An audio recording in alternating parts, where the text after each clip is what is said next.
Welcome. In this video, you'll learn how to send multiple videos along with your message on WhatsApp right from your PC using the latest update. This new version makes it super quick and simple to share all your videos at once without jumping between your phone and computer.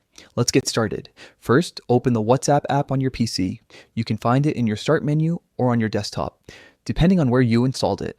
Once it's open, take a moment to make sure you're logged in. You'll want to see your chats displayed on the left-hand side of the screen. Next, click on the chat where you want to send your videos. It can be a personal chat, a group, or even a business contact. The steps work exactly the same. When the chat window opens, look down near the text bar. You'll see a plus icon right beside it. Click that plus icon and select the option called Photos and Videos. This will open a File Explorer window where you can navigate through your folders and pick the clips you want to share.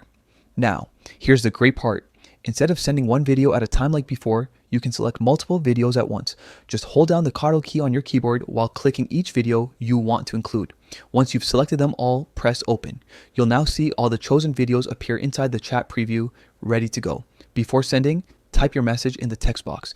You can add a short caption, explain what the videos are about, or just say hello, totally your choice. When everything looks good, click send. In just a few seconds, all your videos will upload together along with your message. And that's it. With this latest WhatsApp PC update, sharing multiple videos with your text is easier than ever. Try it out today and make your conversations more visual, fast, and fun.